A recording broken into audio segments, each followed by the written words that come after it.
إن الحمد لله نحمده ونستعينه ونستغفره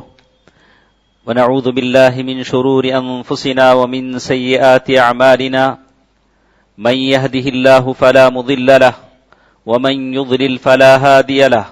وأشهد أن لا إله إلا الله وأشهد أن محمدا عبده ورسوله أرسله بالحق بشيرا ونذيرا أما بعد فإن خير الحديث كتاب الله وخير الهدي هدي محمد صلى الله عليه وسلم فإن خير الأمور عوازمها وشر الأمور محدثاتها وكل محدثة بدعة وكل بدعة ضلالة وكل ضلالة في النار فأعوذ بالله من الشيطان الرجيم بسم الله الرحمن الرحيم من المؤمنين رجال صدقوا ما عاهدوا الله عليه فمنهم من قضى نحبه ومنهم من ينتظر وما بدلوا تبدیلا۔ محترم حضرات، بزرگوں، دوستوں، عزیزوں، ماؤں اور بہنوں، چھوٹے بچوں، تمام تعریفیں صرف اور صرف اللہ تبارک و تعالیٰ کے لیے ہے جو ہم تمام کا خالق ہے، مالک ہے۔ ہم میں سے ہر کسی کو کھلاتا ہے، گنہگار بھی کھاتا ہے، نیکوکار بھی کھاتا ہے، اور اللہ تبارک و تعالیٰ ہے جو اپنے بندوں پر بڑا ہی مہربان ہے، گناہوں پر فوراً گرفت نہیں کرتا، چھوٹ دیتا ہے۔ اگر ہر ایک کی گناہ پر فوراً پکڑ دھکڑ کرنے لگے تو شاید ہم میں سے کوئی بچ پائے۔ یہ اللہ تعالیٰ کی کرم فرمائی ہے، مہربانی ہے، جو اللہ تعالیٰ بندوں کو چھوٹ دیتا ہے اور کہتا وَأَنِيبُوا إِلَىٰ رَبِّكُمْ، آؤ دوڑے چلے آؤ، اللہ تعالیٰ کی طرف متوجہ ہو جاؤ، گناہوں کی مغفرت کر لو۔ بزرگوں، دوستو، عزیزو، حمد و ثنا کے بعد میں نے سورہ احزاب کی آیت نمبر 23 آپ کے سامنے پڑھی ہے، اور اس آیت کا سیدھا معنی یہ ہے کہ مومنوں میں سے کچھ لوگ ایسے ہیں، رجال، کچھ لوگ ایسے ہیں انہوں نے اللہ تعالیٰ سے جو وعدہ کیا ہے اس وعدے کو سچ کر دکھایا، پورا کیا۔ من المؤمنین رجال صدقوا ما عاهدوا اللہ علیہ فمنهم من قضى نحبہ، ان میں سے کچھ ایسے ہیں جنہوں نے اپنا وعدہ پورا کر دیا، اللہ تعالیٰ کی راہ میں شہید ہو گئے، ان کی مراد پوری ہوئی۔ اور کچھ لوگ ایسے ہیں ومنهم من ينتظر، اور کچھ لوگ ایسے ہیں جو منتظر ہیں، موقع آئے، موقع کے انتظار میں، اور انہوں نے بات نہیں بدلی، وما بدلوا تبدیلا۔ بزرگوں، دوستو، عزیزو، جمعے کے اس خطبے میں میں آپ حضرات کو اور میری ماں اور بہنوں کی توجہ کو اللہ کے رسول صلی اللہ علیہ وسلم کی ایک صحابی کی مختصر سی زندگی کی طرف لے جانا چاہتا ہوں۔ ہمارے پاس بہت کم وقت، 25 منٹ یا اس سے بھی کم وقت ہوتا ہے، اس میں ہم اس صحابی رسول کی زندگی کو گھیریں گے تاکہ اس میں سے کچھ عبرتیں، کچھ نصیحتیں، کچھ پند و نصائح ہم اخذ کر سکیں، ہم اپنی زندگیوں میں کوئی بدلاؤ لا سکیں، کوئی سدھار لا سکیں۔ ہم میں سے میں بذات اپنے، ہماری عمریں گزر رہی ہیں، صبح شام گزر رہی ہیں، لیکن ہم اس صحابی رسول کو دیکھیں گے جس کی مختصر سی زندگی اور کیا کیا اس کی اللہ تبارک و تعالیٰ کی طرف سے ان کے لیے رحمتیں اور برکتیں ہیں، اللہ کے رسول صلی اللہ علیہ وسلم کی زبان مبارک سے کیا کیا ان کے لیے خوشخبریاں اللہ کے رسول صلی اللہ علیہ وسلم دے رہے ہیں۔ وہ صحابی رسول ہیں حضرت سعد بن معاذ رضی اللہ تعالیٰ عنہ۔ حضرت سعد بن معاذ رضی اللہ تعالیٰ عنہ سید الاوس، اوس کے سردار ہیں۔ صحابہ اکرام رضوان اللہ علیہ مجمعین کے بارے میں جاننا، صحابہ کرام رضوان اللہ علیہ مجمعین کے نقش قدم پر چلنے کی کوشش کرنا، ان کا تذکرہ کرنا ہمارے لیے ضروری ہے، اس لیے کہ یہی وہ طبقہ ہے، یہی وہ جماعت ہے جن کے ذریعے سے ہم تک حدیثیں پہنچی ہیں، اور ان کے بارے میں کہا کہ یہ پاک نفوس ہیں، بڑے نرم دل لوگ ہیں۔ اللہ تبارک و تعالیٰ نے اس جماعت کو اللہ کے رسول صلی اللہ علیہ وسلم کی صحبت کے لیے، اللہ کے رسول صلی اللہ علیہ وسلم کے ساتھ رہنے کے لیے منتخب فرمایا ہے۔ تو یہ بڑی پاک جماعت ہے، اور اس جماعت کے تعلق سے سننا، اس جماعت کا ذکر خیر کرنا اور ان کے واقعات سے عبرت حاصل کرنا ہمارے لیے ضروری ہو جاتا ہے۔ دوستو، عزیزو، پردہ نشین خواتین، ماں اور بہنوں، لیکن اتنے سارے صحابہ میں سے اور اس ممبر سے بہت سارے موقع پر ہم نے خلفائے راشدین کے بارے میں سنا، ان کی سیرتیں پڑھی، لیکن میں نے حضرت سعد ابن معاذ رضی اللہ تعالیٰ عنہ کو منتخب کیا، اس لیے منتخب کیا، کہتے ہیں کہ اللہ کے رسول صلی اللہ علیہ وسلم نے ان کے بارے میں جو مزیتیں سنائیں، جو فضیلتیں سنائیں، اور ایک چیز جو حضرت جابر رضی اللہ تعالیٰ عنہ سے مروی ہے کہ اللہ تبارک و تعالیٰ کا عرش جس کی موت پر خوشی سے ہل گیا، اہتز العرش، اہتز عرش الرحمن، کہا کہ اس حدیث کا مختصر سا خلاصہ ہم آپ کے سامنے پیش کریں گے، اور اس میں بہت ساری چیزیں ہمیں ملتی ہیں تاکہ ہم اپنی مختصر سی زندگی میں اللہ کے دین کے لیے کیا کچھ کر سکتے ہیں۔ حضرت سعد ابن معاذ رضی اللہ تعالیٰ عنہ مدینے کے ہیں اور سرداروں میں سے ہیں، اور قبول اسلام کا واقعہ ایسا ہے کہ اللہ کے رسول صلی اللہ علیہ وسلم مدینے کے لیے ایک مبلغ دین کو بھیجتے ہیں، حضرت مصعب ابن عمیر رضی اللہ تعالیٰ عنہ، اکیلے آدمی ہیں، اللہ کے رسول صلی اللہ علیہ وسلم کا حکم ہے جاؤ مدینہ جاؤ اور ہمارے دین کی تبلیغ کرو، اللہ تعالیٰ کی دین کو پہنچانے کی کوشش کرو، اور مدینہ آتے ہیں، لوگوں کو جمع کرتے ہیں، اس میں سے ان کے دو لوگ ہیں اسد ابن زرارہ رضی اللہ تعالیٰ عنہ جو ابھی اسلام لائے ہیں، اور کچھ ایسے لوگوں کو جمع کرتے ہیں، اور لوگوں کو معلوم ہوتا ہے جو قبائل کے سردار ہیں تو بہت زیادہ غصے میں آ جاتے ہیں کہ ایک آدمی جس کا کوئی مدینے میں نہیں ہے، مصعب ابن عمیر مدینے میں آتے ہیں اور اللہ تعالیٰ کی دین کی تبلیغ کرتے ہیں۔ اللہ کی دین کی تبلیغ ایسے ہی ہوتی ہے، اللہ کے رسول صلی اللہ علیہ وسلم کا حکم ہوا، مدینہ چلے آئے، نہ ان کا کوئی گھر ہے نہ کوئی خاندان ہے، بس اللہ تعالیٰ کا دین اور اللہ تعالیٰ کی حفاظت ان کے ساتھ ہے۔ جو لوگ اللہ کے دین کی حفاظت کرتے ہیں، میں بشرطیہ کہتا ہوں کہ ہم اس ملک میں اس ملک کی حکومتوں کو لے کر، اس ملک کی حالات کو لے کر ہمیشہ خوف میں مبتلا ہوتے ہیں، خود بھی ڈرتے ہیں، دوسروں کو بھی ڈراتے ہیں۔ سن لینا چاہیے کہ اگر ہم اللہ تعالیٰ کی دین کی دعوت کی طرف لوگوں کو بلائیں گے، دعویٰ کریں گے، اللہ تعالیٰ کی دین کی تبلیغ کریں گے، تو اللہ تبارک و تعالیٰ ہماری حفاظت کرے گا، واللہ یعصمک من الناس، اللہ تعالیٰ ہماری حفاظت کرے گا، کوئی حکومت، کوئی قانون مسلمانوں کا کچھ بگاڑ نہیں سکے گا۔ حضرت مصعب بن عمیر رضی اللہ تعالیٰ عنہ مدینے میں ہیں، اللہ تعالیٰ کی دین کی تبلیغ کر رہے ہیں، بہت لمبا واقعہ ہے، کہتے ہیں کہ حضرت سعد بن معاذ کو اللہ تبارک و تعالیٰ نے توفیق دے دی، کہا کچھ باتیں سنی، پہلے تو آئے تھے اپنا نیزہ لے کر کہ ان کی جان ختم کر دیں، لیکن کہا کہ نہیں بیٹھو، میری بات سنو، دیکھو بھلی لگتی ہے تو مان جاؤ، اگر برا لگے تو جو چاہے کرنا۔ تو کہا کہ ان کے سامنے دعویٰ کیا، قرآن مجید کی آیتیں پڑھی، بعد نے کہا کہ سورہ زخرف کی ابتدائی آیتیں تھیں، اور ان کو اسلام پسند آیا۔ بولا کہ مسلمان ہونے کے لیے کیا کرنا چاہیے؟ بولا کہ کچھ نہیں کرنا چاہیے، بس آپ نہا دھو لیں، کپڑے صاف کر لیں، پھر کلمہ پڑھ لیں، پھر جو اس کے احکام و فرامین ہیں اس پر عمل کرنا شروع کر دیں، اور اسلام دل میں جاگزین ہو گیا۔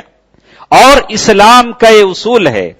کہ اسلام جب کسی کے دل میں بیٹھ جاتا ہے تو چپ نہیں رہتا، جیسے ہماری حالت ہے، ہم خود نمازی بن گئے، ہم خود اچھے ہو گئے، اور جو چار چیزوں کی پابندی کر لی تو اپنے من میں خوش ہیں، ایسا نہیں ہوتا ہے۔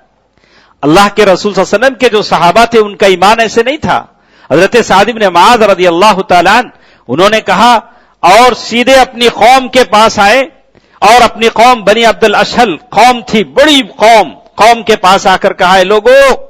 سارے مرد اور عورتیں جمع ہو جاؤ۔ سارے لوگ جمع ہو گئے۔ بولا میں کیسا آدمی ہوں؟ بولا کہ ارے آپ تو بڑے اچھے آدمی ہیں، بڑے سچے آدمی ہیں، بڑے قائد ہیں، ہمارے بڑے سردار ہیں، بڑے نیک ہیں، بڑی تعریفیں کی۔ تو حضرت سعد بن معاذ نے کہا کہ دیکھو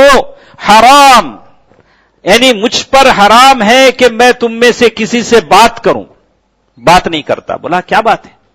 بولا کہ جب تک تم لوگ مسلمان نہ ہو جاؤ میں تم میں سے کسی سے بات نہیں کرتا۔ دین میں کوئی مجاملہ نہیں ہے، دین میں صحیح عقیدے میں کوئی یہ نہیں کہ پتہ نہیں وہ کیا فیل کرے گا، یہ کیا فیل کرے گا۔ کتنے ایسے ہیں جو سنت پر عمل کرنا چاہتے ہیں، سنت کے مطابق نمازیں پڑھنا چاہتے ہیں، سنت کے مطابق احکام بجا لانا چاہتے ہیں، لیکن فیلنگ ہے پتہ نہیں میں ایسے ہاتھ بال لوں تو پتہ نہیں وہ کیا سوچے گا، میں اگر اس کے ماتم میں نہ جاؤں، اس کی وہ بدعات میں نہ شامل ہوں تو پتہ نہیں وہ کیا فیل ہوگا۔ صحابی رسول کو دیکھے کہتے ہیں کہ میں کسی سے بات نہیں کروں گا جب تک کہ وہ مسلمان نہ ہو جائیں۔ یہ ہے حضرت سعد بن معاذ رضی اللہ تعالیٰ عنہ۔ کہا کہ شام ہوتے ہوتے سارا قبیلہ مسلمان ہو گیا، سارا قبیلہ مسلمان ہو گیا، بنی عبد الاشہل سارا قبیلہ مسلمان ہو گیا، ساروں کی نیکیاں سعد بن معاذ رضی اللہ تعالیٰ عنہ کی اس میں اللہ تعالیٰ لکھیں گے۔ دوستو عزیزو، یہ کیا عمر ہے سعد بن معاذ رضی اللہ تعالیٰ عنہ کی؟ 30 سال جب اسلام لائے تو 30 سال ان کی عمر ہے، اور 30 سال کی عمر میں سارے قبیلے کو مسلمان کر دیا۔ اور ایسے مواقف ہیں، یہ تو ان کا رول تھا اسلام لانے میں، اسلام لاتے ہی کیسے کیسے چیزیں کی۔ اور جنگ بدر کا موقع آیا، اللہ کے رسول صلی اللہ علیہ وسلم جنگ بدر کے لیے نکلے، لیکن ہوا ایسا تھا کہ اللہ کے رسول صلی اللہ علیہ وسلم کا ارادہ کچھ اور تھا، لیکن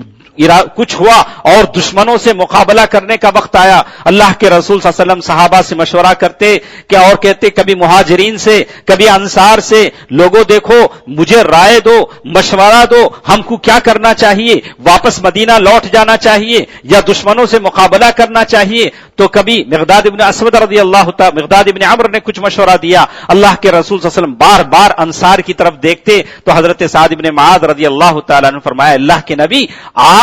ایسا لگتا ہے کہ ہمارا مشورہ جاننا چاہتے ہیں۔ مہاجرین تو کہتے ہیں کہ صحیح ہے ہم جنگ کریں گے، اور ہمارا مشورہ بھی سن لیجئے، اگر آپ سمندروں میں کود پڑ جائیں تو ہم آپ کے لیے کودنے کے لیے تیار ہیں، ہم پیچھے نہیں ہٹیں گے،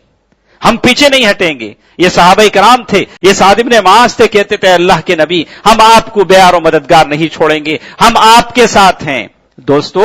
اللہ کے دین کی مدد کو ہم نے بیار و مددگار نہیں چھوڑا۔ کتنے لوگ ہیں مرتد ہو رہے ہیں غربت کی وجہ سے، افلاس کی وجہ سے۔ ہم اپنی زندگیوں میں مادیت پرستانہ زندگی میں مہو ہیں، مست ہیں، بولا کہ نہیں ہم اپنی جگہ صحیح ہیں۔ دوستو،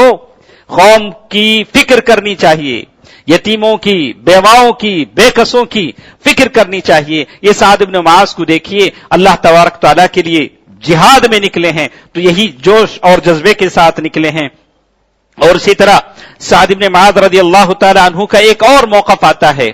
میں اس سے پہلے کہ ہمارے پاس تھوڑا سا وقت رہ جاتا ہے تو ہم کہتے ہیں کہ یہ جنگ بدر کا موقع تھا جس میں اللہ کے رسول صلی اللہ علیہ وسلم کو انہوں نے ایسا جواب دیا۔ اور ایک موقع ایسا بھی آتا ہے کہ اللہ کے رسول صلی اللہ علیہ وسلم غزوہ خندق کا موقع آتا ہے۔ غزوہ خندق کے موقع پر خندق کی ایک جنگ، چار طرف سے مسلمانوں پر لوگوں نے حملہ کرنا چاہا، اور اندر سے یہودی خود جن کے ساتھ اللہ کے رسول صلی اللہ علیہ وسلم کا معاہدہ تھا کہ حملہ نہیں کریں گے، اندر سے یہودی، باہر سے کفار قریش، دونوں نے مل کر حملہ کیا۔ اور حالت ایسی تھی کہ اللہ کے نبی صلی اللہ علیہ وسلم نے صحابہ کرام کو تو وہاں لگا دیا، جو خواتین تھیں انہی قلعوں میں بند کر دیا کہ قلعوں میں بحفاظت رہیں۔ کہتے ہیں کہ حضرت سعد بن معاذ رضی اللہ تعالیٰ عنہ بڑے ہٹے کھٹے، بڑے لمبے اور بڑے اونچے، بڑی جسامت والے اپنا لباس، جنگی لباس پہن کر نکلے۔ ماں عائشہ رضی اللہ تعالیٰ عنہ فرماتی ہیں پردے کا حکم نازل نہیں ہوا تھا، میں اور حضرت سعد بن معاذ رضی اللہ تعالیٰ عنہ کی ماں سبیکہ بنت رافع، یا اور کہا کہ وہ کہتی ہیں کہ ہم اس قلعے میں بند تھے، ہم نے اچانک حضرت معاذ بن جبل رضی اللہ تعالیٰ عنہ کو دیکھا کہ وہ نکلے ہیں جنگ میں جانے کے لیے۔ ماں کہہ رہی ہے بیٹا جل جا، دیر ہو گئی، ساری فوج آگے بڑھ گئی، تو پیچھے رہ گیا۔ کہتے ہیں کہ نہیں ماں میں نکل رہا ہوں، اور جب نکلے تو دیکھا کہ وہ جنگ کا لباس چھوٹا ہے اور یہ بازو باہر نظر آ رہے ہیں، ایک فراغ ہے، فتحہ جسے کہتے ہیں، یہاں ڈریس کھلا ہوا ہے۔ تو ماں عائشہ رضی اللہ تعالیٰ عنہ کہتی ہیں کہ مجھے ڈر لگا کہ کہیں وہاں کوئی تیر نہ مار دے۔ تو ماں عائشہ رضی اللہ تعالیٰ عنہ فرماتے ہیں بالکل ویسے ہی ہوا، ابن عرقہ نے وہی تیر چلایا اور بالکل یہاں کی ناڑی کی رگ وہاں ان کی کٹ گئی اور وہاں سے خون بہنے لگا۔ تو کہتے ہیں کہ اس وقت ان کی عمر یعنی اسلام لائے ہوئے بس 6 سال گزرے ہیں، 6 سال گزرے ہیں، 30 سال کی عمر میں اسلام لائے ہیں اور 6 سال کی عمر میں گزرے ہیں۔ دوستو عزیزو، ماں اور بہنوں، کیسے لوگ ہیں، تاریخ مرتب کرتے ہیں مختصر سی زندگی میں۔ کسی صحابی نے 1 دن کی زندگی کی، ابھی اسلام لائے شہید ہو گئے۔ کسی صحابی نے 1 مہینے کی زندگی کی، لائے شہید ہو گئے۔ اور اس صحابی رسول کو دیکھیے 6 سال اسلام لائے ہیں، کیسے کیسے کارنامے انجام دے رہے ہیں۔ اللہ کے رسول صلی اللہ علیہ وسلم نے صحابی رسول کو دیکھا، حضرت سعد بن معاذ رضی اللہ تعالی عنہ کو خون جا رہا ہے اور رگ کٹ چکا ہے، اور واپس ہوئے، جنگ سے واپس ہوئے، اور واپس آنے کے بعد یہ خیمہ لگوایا، ایک خیمہ مسجد نبوی میں لگوایا اور کہا کہ اس خیمے میں رہیں۔ اور رفیدہ جو خاتون تھیں، عورت تھیں، اس خاتون علاج جانتی تھیں، زخموں کا علاج کرتی تھیں، ان کو خدمت پر لگا دیا کہ وہ حضرت سعد بن معاذ رضی اللہ تعالی عنہ کا علاج کریں گے۔ اور ایسا ہوتا تھا، صبح شام اللہ کے رسول صلی اللہ علیہ وسلم جاتے، کہتے کیف اصبحت، اے معاذ کیسے تمہاری صبح ہوئی، کیسے حال چال ہے، کیسے تمہاری بیماری ہے، بیماری کا حال دریافت کرتے، اور وہ رفیدہ رضی اللہ تعالیٰ عنہ علاج کرتی تھی۔ دوستو عزیزو، میری ماں اور بہنوں، حضرت سعد بن معاذ رضی اللہ تعالی عنہ کے اس پورے سبق میں یہ سبق بھی ملتا ہے کہ ہماری جو خواتین ہیں، ہماری جو عورتیں ہیں، ان کو ہمت والی ہونی چاہیے، اولو العزم ہونی چاہیے، انہی غریبوں، بے کسوں، بیماروں کی خبر گیری کرنی چاہیے۔ اللہ کے رسول صلی اللہ علیہ وسلم کے زمانے کی عورتیں تھیں، یہ عورتیں تھیں جو اسلام کی خدمت کے لیے سب کچھ کرتی تھیں، اس لیے کہ عورتوں کی حالات، عورتوں کی، یتیموں کی جو حالات ہوتی ہیں، ان کی خبر مردوں سے زیادہ خواتین کو ہوتی ہے۔ خواتین کی ذمہ داری بنتی ہے کہ اپنے معاشرے میں کمزور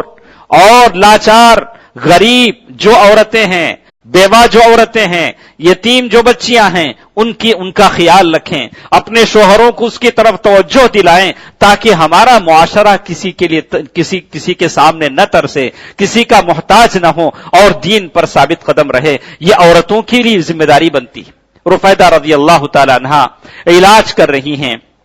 اور دیکھیے ہر ایک کی تمنا ہوتی ہے، اور جنگ ختم ہوئی، اللہ کے رسول صلی اللہ علیہ وسلم گھر آئے، اور گھر آ کر اپنے ہتھیار نکالے، ابھی ہتھیار نکالے، جنگی لباس نکالا کہ اللہ تبارک و تعالیٰ کی طرف سے فرشتہ جبرائیل امین حاضر ہوئے۔ کہا اللہ کے نبی، آپ نے ہتھیار اتار دیے؟ کہا کہ ہاں، ہم نے ہتھیار اتار دیے۔ اللہ کے رسول صلی اللہ علیہ وسلم کو فرشتے نے کہا، اے اللہ کے نبی، ابھی فرشتوں نے اپنا ہتھیار نہیں اتارا، آپ کو اور بنو قریظہ کی اوٹ چلنا ہے، بنو قریظہ کی طرف چلنا ہے، ان کا حساب چکانا ہے، اس لیے کہ انہوں نے غداری کی ہے، کافروں کے ساتھ مل کر مسلمانوں کو قتل کرنے کی کوشش کی ہے۔ اللہ اکبر، دیکھیے کیا انجام ہے۔ اللہ کے رسول صلی اللہ علیہ وسلم پھر بنو قریظہ کی طرف نکلتے ہیں، جو ایک قلعے میں بند ہو گئے تھے، ایک قلعے میں اپنے آپ کو بند کر دیا تھا، اور ادھر حضرت سعد بن معاذ اللہ تبارک و تعالیٰ سے دعا کر رہے ہیں، اے اللہ اگر کافروں سے، یعنی اے اللہ جب تک بنو قریظہ کا فیصلہ نہ ہو تب تک میں زندہ رہوں، میری یہ تمنا ہے کہ اس زخم سے میرا انتقال نہ ہو جب تک بنو قریظہ کا فیصلہ نہ ہو۔ اس لیے کہ بنو قریظہ نے آخر میں ایک شرط پیش کی کہ اگر سعد بن معاذ ہمارے بارے میں فیصلہ کریں گے تو ہم راضی ہو جائیں گے، سعد بن معاذ جو فیصلہ ہمارے بارے میں کریں رضی اللہ عنہ تو ہم اس فیصلے پر راضی ہیں۔ اللہ کے رسول صلی اللہ علیہ وسلم نے فرمایا کہ ٹھیک ہے، سعد بن معاذ رضی اللہ تعالیٰ عنہ جو فیصلہ تمہارے بارے میں کریں اس فیصلے کو ہم بھی مان لیتے ہیں۔ صحابی رسول بیمار ہیں، لیکن حکم کے طور پر، جج کے طور پر جا رہے ہیں، اور اس فیصلہ دونوں کو ماننا ہے، ایک بنو قریظہ یہودیوں کو جو مسلمانوں سے غداری کی، اور دوسرا مسلمانوں کو، اور گدھے پر بیٹھ کر جا رہے ہیں اس قبیلے میں فیصلہ کرنے کے لیے۔ اور جیسے ہی وہاں پہنچے، اللہ کے رسول صلی اللہ علیہ وسلم نے فرمایا قوموا الی سیدکم فانزلوا، آیتیں آتی ہیں، اور یہ جملہ ایسا ہے جس پر لوگوں نے عجیب استدلال کیا ہے، کہا کہ لوگوں کے احترام کے لیے اٹھ کر کھڑے ہو جانا چاہیے، کہا کہ ایک آدمی کو احترام کے لیے کھڑے ہو کر بٹھانا ایک بات الگ ہے، کسی کے آنے پر اگر کوئی نہ اٹھے، اللہ کے رسول صلی اللہ علیہ وسلم کے بارے میں صحابہ کہتے ہیں کہ اللہ کے رسول صلی اللہ علیہ وسلم آتے تھے، ہم بیٹھے رہتے تھے، اگر اٹھ کر کھڑے ہو جاتے تو اللہ کے رسول صلی اللہ علیہ وسلم برا مان جاتے تھے، لیکن اللہ کے رسول صلی اللہ علیہ وسلم نے یہاں جو کہا فانزلوا، وہ بیمار ہیں اٹھو، اپنے سردار کو اپنے گدھے سے نیچے اتارو تاکہ وہ بیٹھے، سارے لوگ بیٹھ گئے۔ اس وقت حضرت اللہ کے رسول صلی اللہ علیہ وسلم سے سعد بن معاذ نے کہا رضی اللہ عنہ، میں جو فیصلہ کروں گا اس کو یہ لوگ بھی مانیں گے یہودی، اور ادھر جو لوگ ہیں، یعنی یہ نہیں کہا کہ اللہ کے رسول صلی اللہ علیہ وسلم کو کہ آپ بھی مانیں گے، بس یہ کہا ادھر جو لوگ ہیں، تاکہ بے ادبی نہ ہو کہ تمہارا فیصلہ اللہ کے رسول کیسے مانیں گے، بڑے ادب کے ساتھ کہا کہ یہ لوگ بھی مانیں گے، اشارے سے کہا، اور فیصلہ بھی کیا کیا، ایسا فیصلہ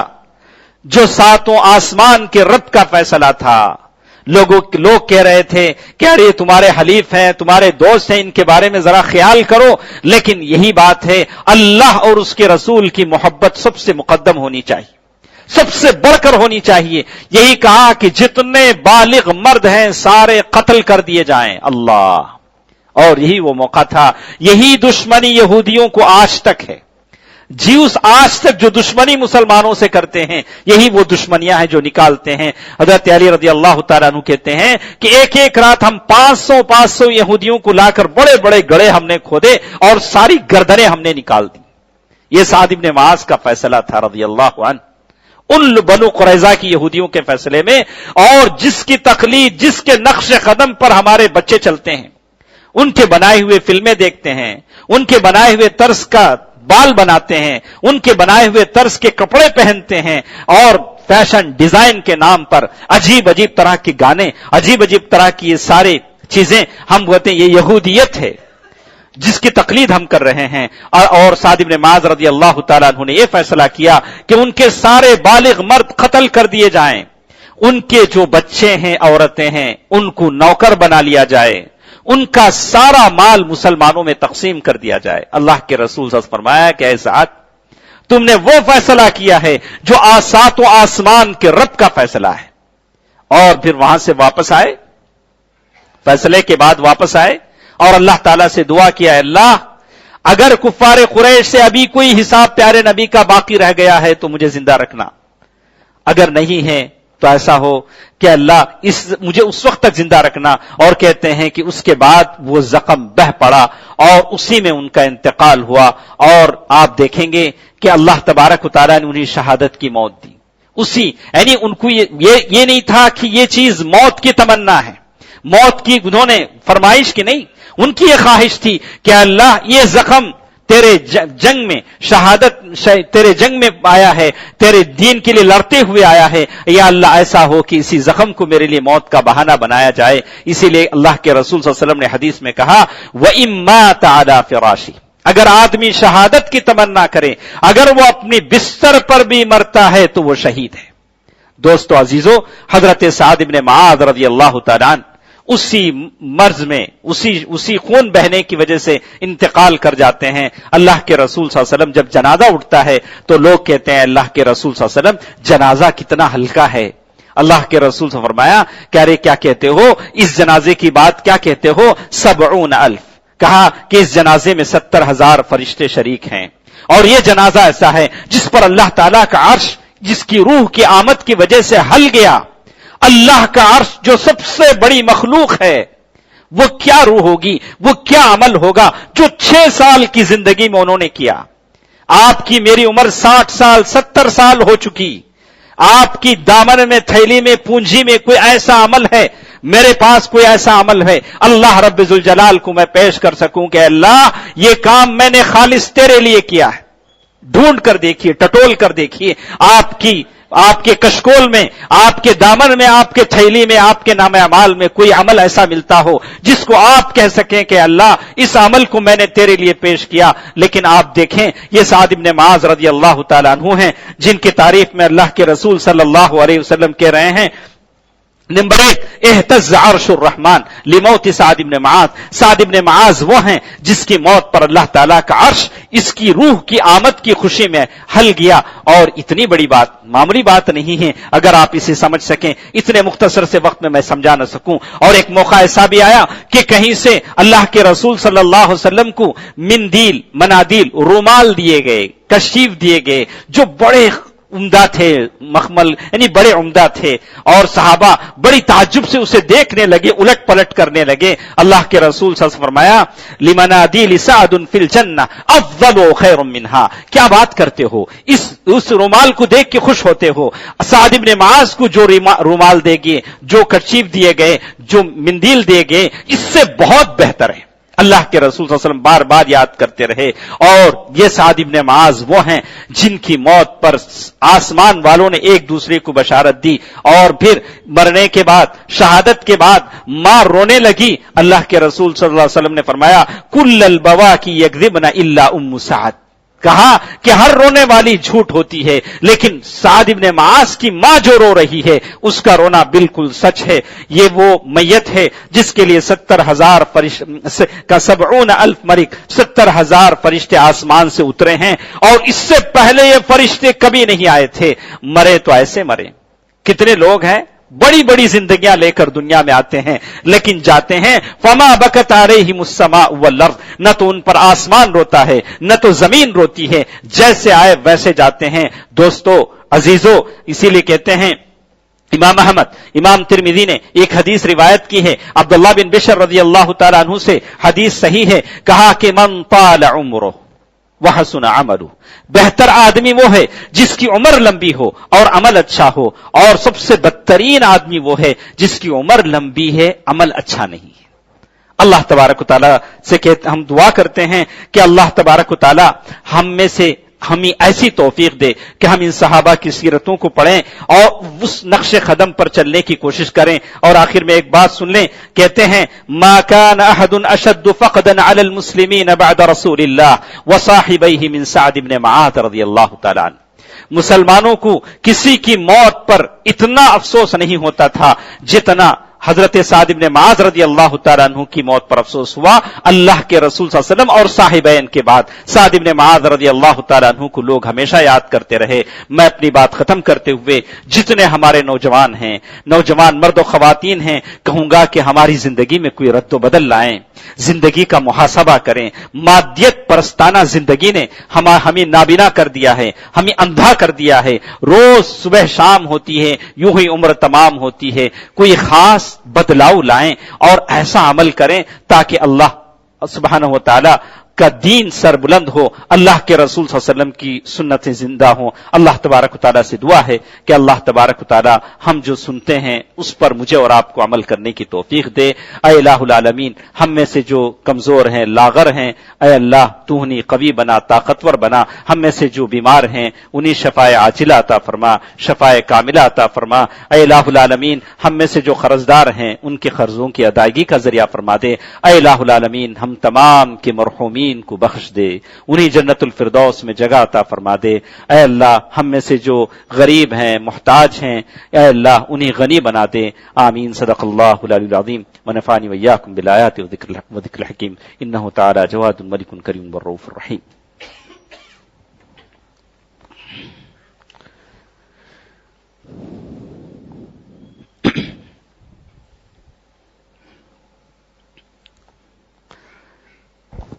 إن الحمد لله نحمده ونستعينه ونستغفره ونؤمن به ونتوكل عليه ونعوذ بالله من شرور أنفسنا ومن سيئات أعمالنا. من يهده الله فلا مضل له ومن يضلل فلا هادي له وأشهد أن لا إله إلا الله وأشهد أن محمدا عبده ورسوله